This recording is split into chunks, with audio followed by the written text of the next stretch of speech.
Welcome. I think we got enough people to at least get the ball rolling.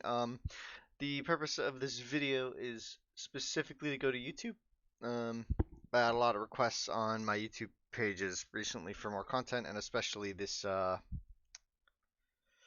patch. Some people were asking for the patch breakdown there, and I figured I might as well do it live. That way, we could maybe at the end there's some more people here, and we can do like a QA, some questions if people have Q&A. Sorry, if people have any questions, I can answer them right up. So we're gonna start by just going through the patch line by line, and the goal there would be I could maybe demonstrate some of the more technical changes to like the stances and just see how it feels in the game.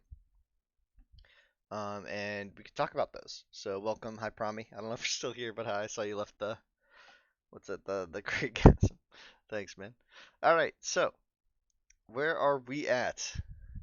So I'm going to skip past all of this great stuff and let's start at the top here. Fixed an issue where game chat sent to all players using the asterisk would not be visible for player 8. I never knew this was a thing.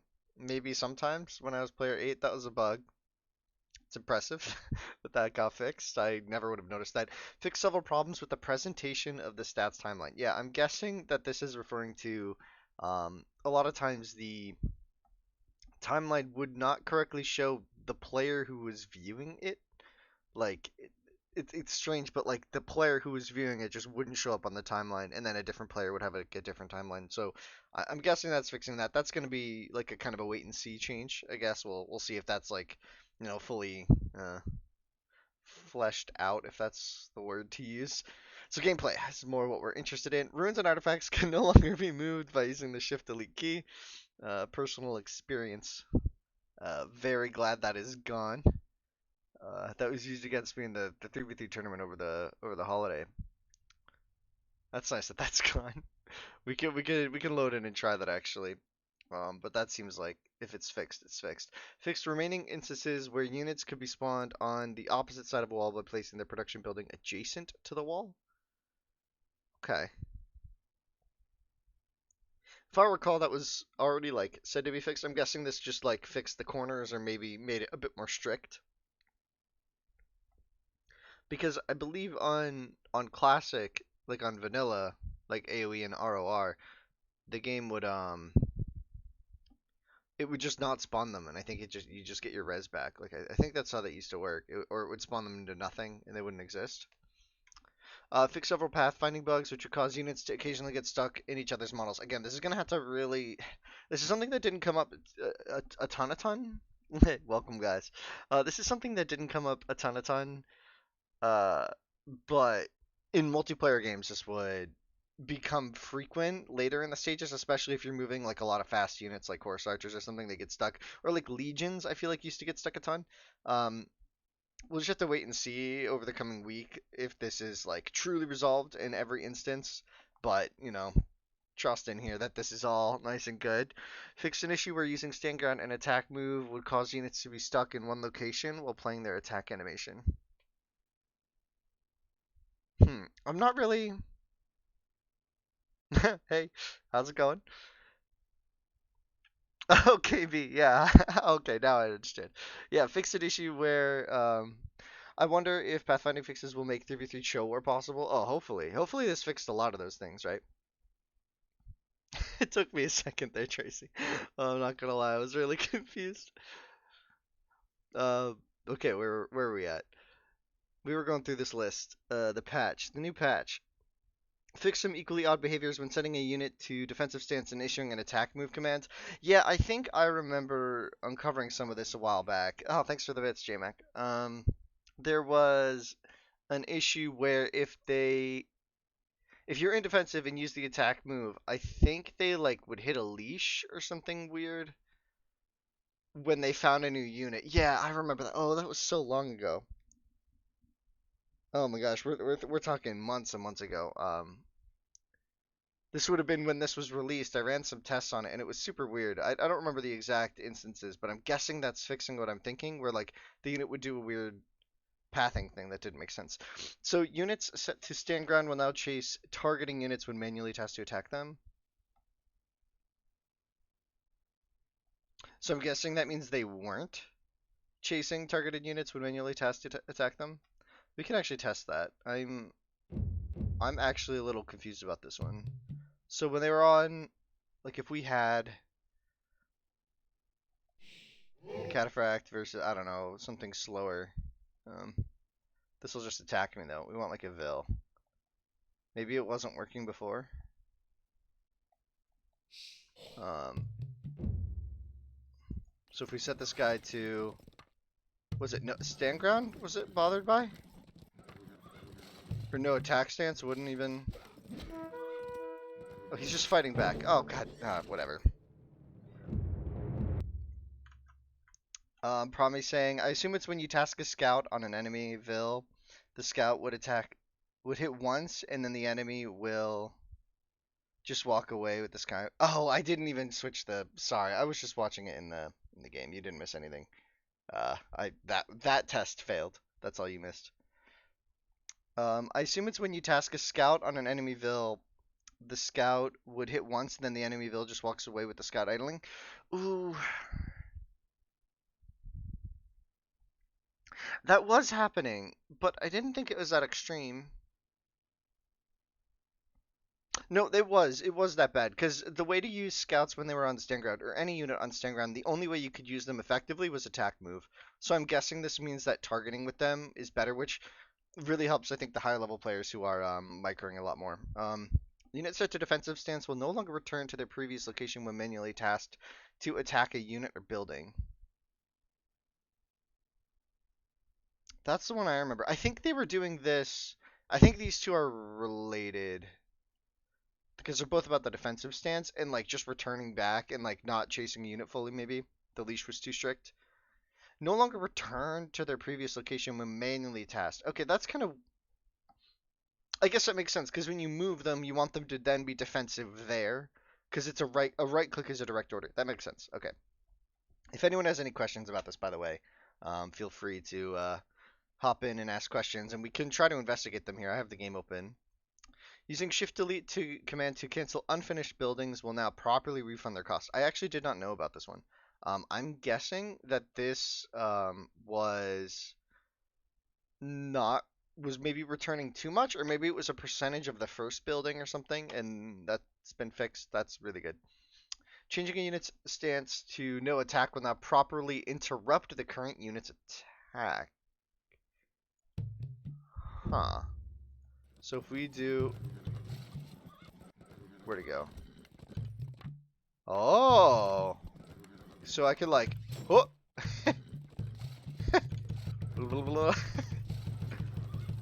oh, we can finally do dance videos. Not relevant, I know. Okay, hold up. Oh my gosh, I'm not showing you the thing again. I gotta get. It's been a while since I've streamed, boys.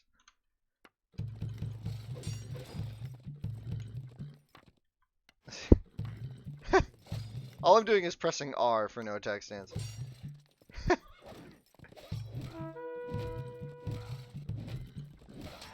And I'm pretty sure that doesn't work with stop. And yeah, that's the key, right? Oh, it does work with stop.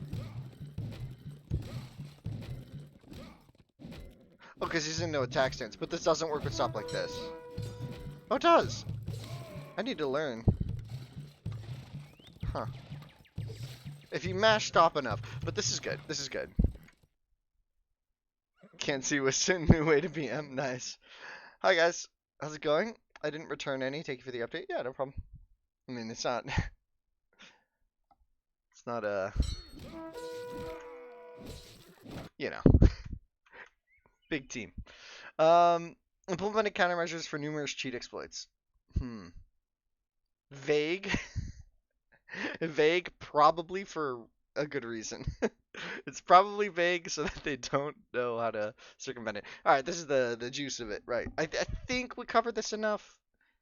If you guys have any other questions about the gameplay, feel free to ask and we can go back up to it. Okay. Units and buildings. Ballista. Increased attack speed by 15%. I think that's really straightforward. I think it's important. I saw some questions on a Discord server that people were asking if this also buffed Telepolis attack speed, and the answer is no.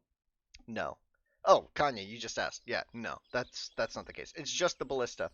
The Helepolis has a faster attack speed than the ballista, though, and that's always been the case.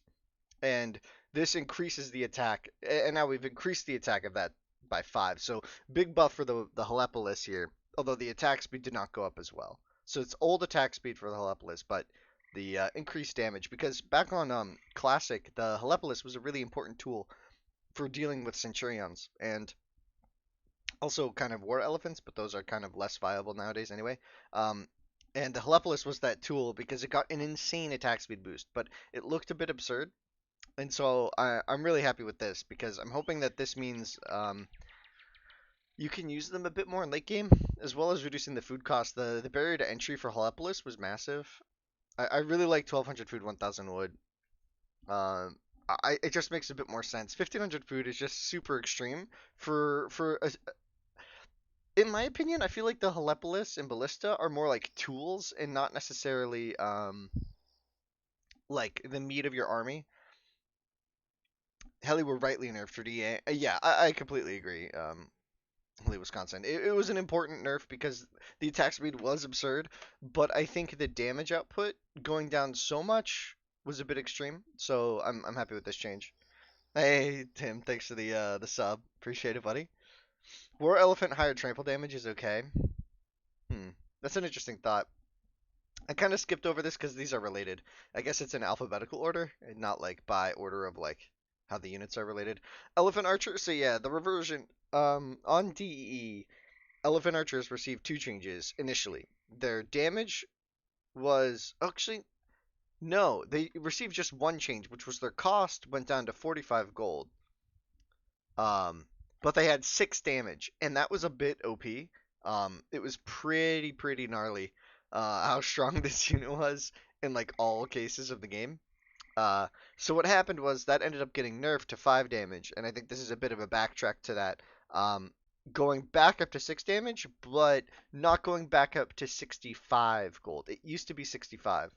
Um, which restores the original game value is actually a mistake. That's not even true. The original was 65. It was minus 20 gold, and then it's plus 15 in this reversion, but that's okay. Whoops. What else? Tech's longsword. I don't know if you guys noticed this, but the longsword tech was basically the same cost as the broadsword tech, which doesn't make a ton of sense. It was 160 food and 50 gold. And the broadsword is 140 food and 50 gold. So just 20 more food. Just 20 more food is kind of weird. But now it's like a significant increase in cost for a significant increase in power. 20 HP to attack is no joke, and the armor goes a long way. And the Legion one, yeah, I skipped over that. And the Legion nerf, ooh boy. Any questions about this one? Probably not. The Legion nerf is, I think, very much so deserved. Hoping everyone agrees with that one. I've seen a lot of positive remarks on that across the feedback sources so far. It's a hefty nerf, but I think a lot of people need to understand that on DE, food income has gotten more like it's just better than it used to be, because your farms can be adjacent to your buildings. Also, the amount of gold on the map has gone up a lot, and also 250 pop has become like the meta is to actually get there in team games specifically. 200 HP might not be enough, Tim. Yeah, I don't know. It might not be. Might not be. And I think that the way the games are playing out was such that you could spam like and have just like 200 legions, and they were so pop and cost efficient. They produced quickly. It was just the meta with that was ridiculous. I think there's something similar to be said with that about sense, but they're a lot harder to mass like that because they don't have the half pop. So you need a bunch of houses to like maintain support, and also you need a lot of gold, a lot more gold demand on the sense. They're just more expensive, but I still think they have a similar issue, especially with their high damage. But that's not in this, of course. Um, so yeah, that's the kind of the base game changes. We also have some changes to the Assyrians getting alchemy. Um, so this one I think could be confusing for several reasons, and we can kind of go into why, and we'll just hop into the texture real quick. Um, and one of the biggest things is that their attack speed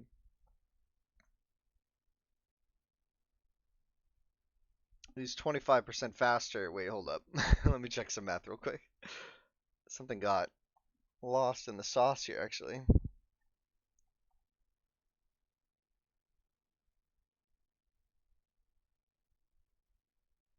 25% faster.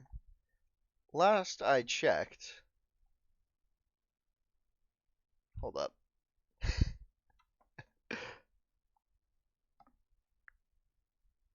Whatever. Regardless of that, they just have alchemy now, and a lot of that is because the heavy horse archer isn't an option for them, which does give an extra damage. So what was happening is that the archer faster fire rate was like basically compensating for not having horse archer in damage. The problem is that kind of left them lacking in terms of having that bonus late game, because basically they needed the faster fire rate to overcome their lack of heavy horse, and so adding alchemy just gives them that little bit of push to be actually higher damage output in the late game with the horse archer. Um, yes, it does. They now have alchemy. I also just was in the tech tree and I wasn't showing my screen. Whatever. Babylonians have access to all the chainmail technologies. Okay, this one, don't get confused.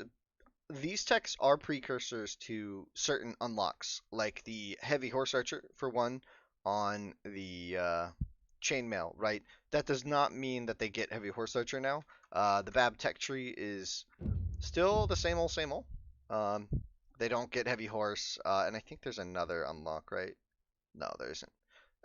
The biggest thing that I think this is going to do for them, this makes their scythe um, a bit more uh, viable in the late game, especially against melee units, which is good. This gives their CA a bit more melee armor, although that's not the biggest deal.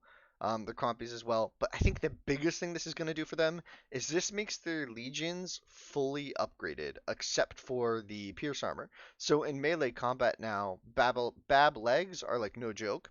Granted, we just nerfed legions, so I think that'll kind of help keep this change in balance quite a bit. If you guys agree with that, I hope so. Hope you would. But basically, they get fully upgraded legions now.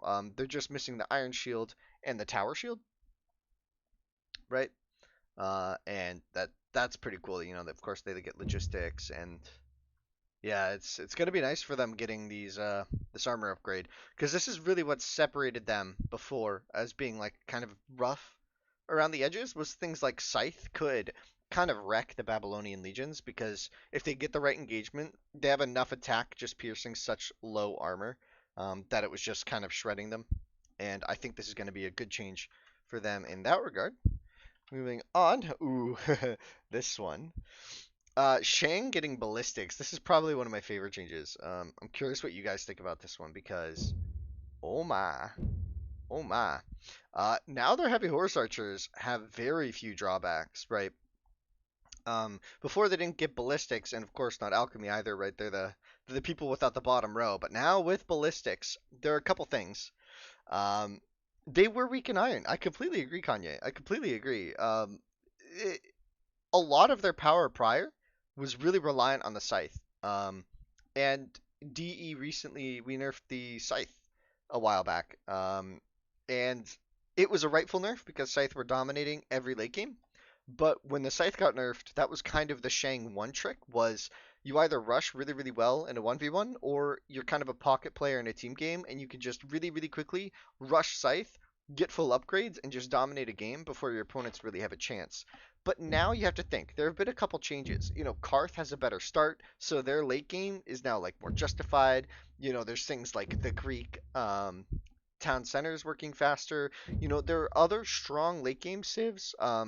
Chosen, their storage pit techs cost less now, and their damage, the HP buff got extended to the Axeman and the Axeman, right?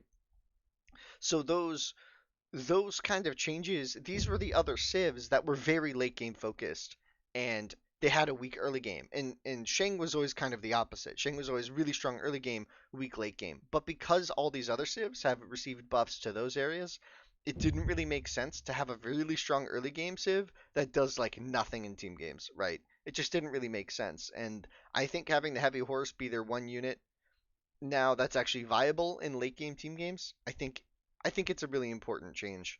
Um, Especially since again, like I said, the scythe don't really have that power as they used to. Um, okay, moving on. Lobbies in matchmaking. Oh wait, let me read this real quick. Facing Mace Sent and you're done. Yeah, yeah, exactly. There were a lot of things that things were problematic for. Oh yeah, that's another really good point, Slooby. Is the addition, the buff to Helepolis is a buff to all Helepolis civs. That extra attack is going to go a very very long way in helping take down tankier targets, especially because Shang was kind of reliant on Helepolis, but without ballistics they really sucked. Right, you could dodge them with just about everything. This gives this new unit kind of a new thing. I'm really looking forward to seeing games with Shang in them, and hopefully people are going to be taking this, new direction with ballistics and Helepolis buff, and maybe we can see some more, different gameplay from Shang because I think they've been really dominated by, just like kind of bland horse archers, and they're stable for a while now. Excited to see how people handle the updated siege. Really looking forward to that.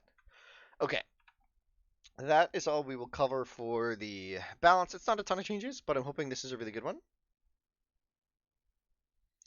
Egypt was also weak in Iron Highland. Yeah, Kanye, but the Ellie Archer just got reverted to old buff. Yeah, exactly. I think that's gonna help a lot. Um, Fix an issue which would cause solid farm setting to be on for some players. Yeah, for a lot of people, this is kind of a good change. I'm hoping that nobody had games ruined by that. Fix an issue where the team together option might fail to place players in the proper position while spectators were also present in the game. Yeah, I think we literally called this the spec bug back when I was casting a lot. Um, is it possible to change the priest heal range or intelligence? Um, the range has been considered. Seemed like a pretty significant change. And also kind of have to think about other situations like does that break some campaigns? I don't know. That's a bigger change. No, maybe. I'll write that down. Okay. Fix an issue where team together. Yeah, the team together bug is really good. So now, if you have a spectator, especially a co-op spectator, I think was one of the goals of this as well, is going to make it so that you no longer have the mixed positions.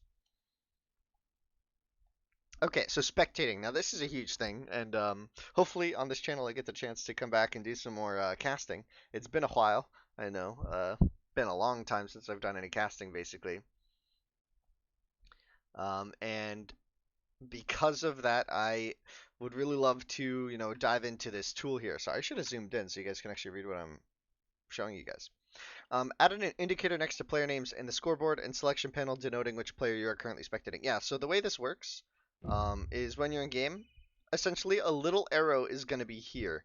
And what happens is whenever you press an arrow key, or no, a number key, 1 through 8, it will now correspond to the player color. So this does require a bit of knowledge to use, like, you have to know 1 is blue, 2 is red, 3 is, yellow. And if you're doing that, it'll show a little arrow as well as update for their global queue up on the, oh my gosh, I'm not even showing you here.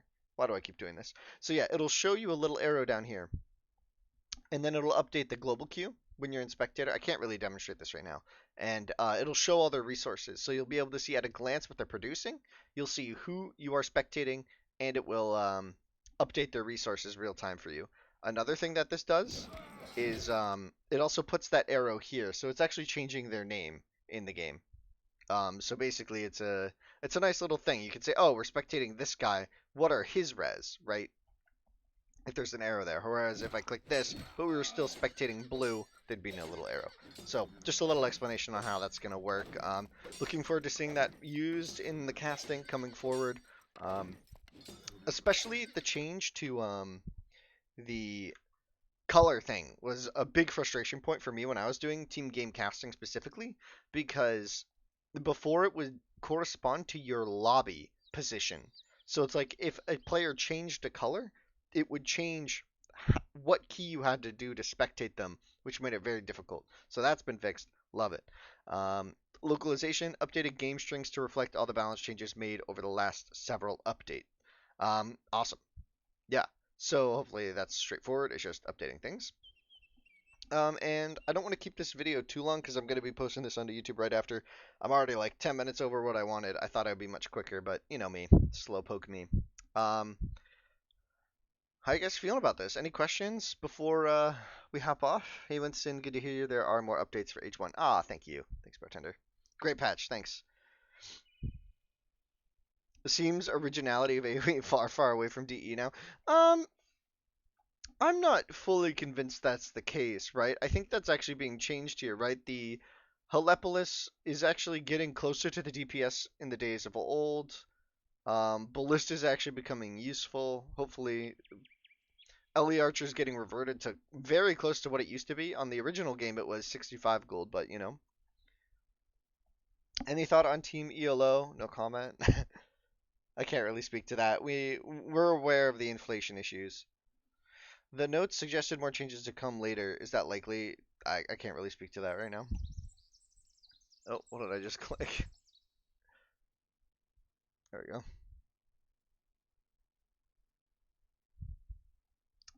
Any other questions here? Any questions about the stuff, the patches itself? I kind of want to see this stuff again. So I think the biggest change out of this list, well, other than obviously the bug fixes, right? But I'm interested in seeing. This seems weird. While playing their attack animation. I didn't even remember that one.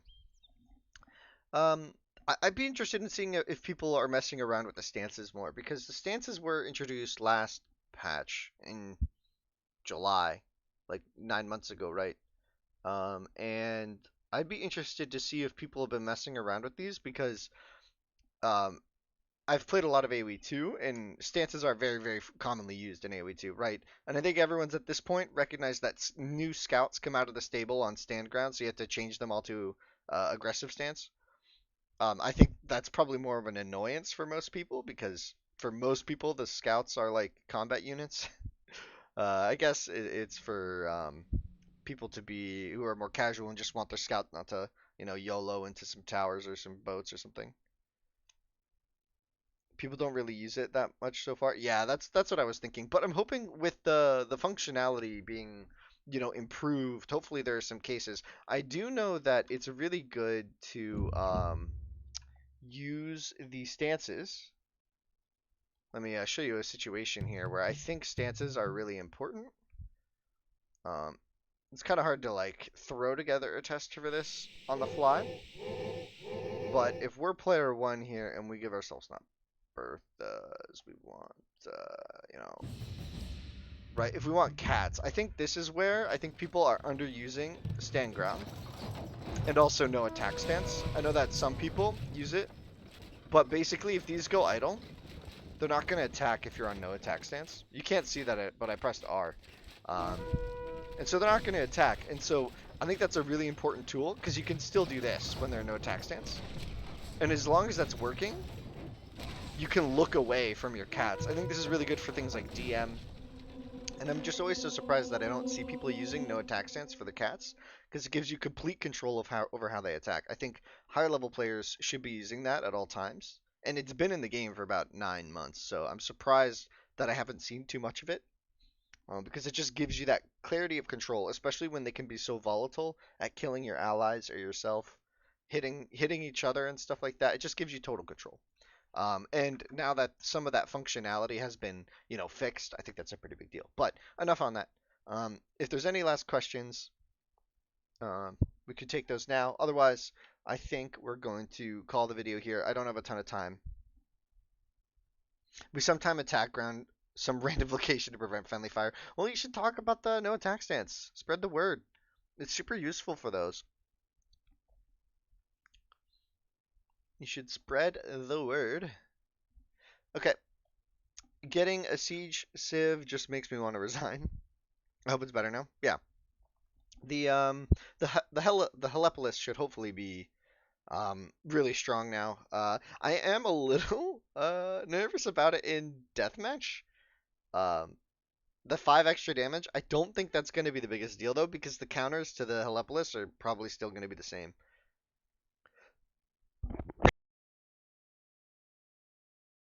Oh, I just coughed all over my mic. I hope I muted in time. 40 to 45 doesn't seem that big. Um, it's like 11% damage bonus. That's pretty significant in my opinion.